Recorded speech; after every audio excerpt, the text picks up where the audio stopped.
喺電視、電腦仲未普及嘅年代，電台已經陪住唔少人成長。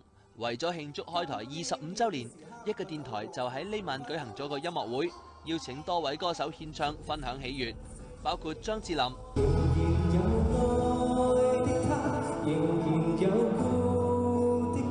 鄭俊弘、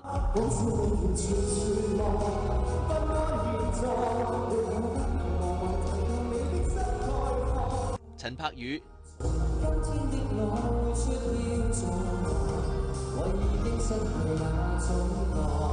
黃子軒、泳兒、鐘舒漫、Super Girls 等等。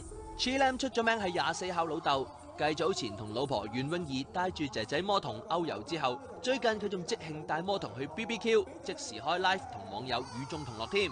都係要提醒嘅情況。通常呢個即係前許廷鏗返牙醫診所期間發生交通意外，嚇親唔少粉絲。好彩最後有驚無險。身為對方老友嘅阿 Fred 同 Hubert 都有問候 Alfred 啦。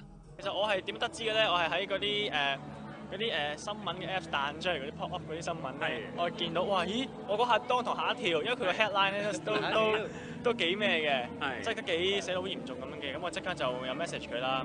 咁佢都話佢冇事，佢而家喺個牙醫診所翻緊工。